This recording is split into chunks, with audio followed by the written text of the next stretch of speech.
The term substitution comes from mathematics, and describes the replacement of one term by another. Usually this should simplify the original term. Let's first take an example from mathematics. For this we use the arithmetic term x squared plus 2 is equal to 27. If x squared is substituted by another variable, the term is simplified. Substitution can also be used in cryptography, for example.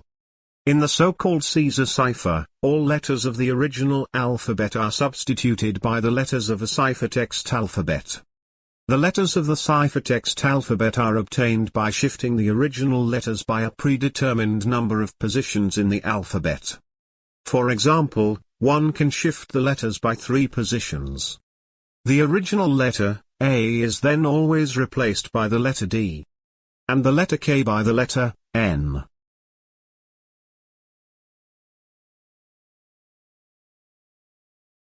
Subscribe to our channel and share, like and comment our videos.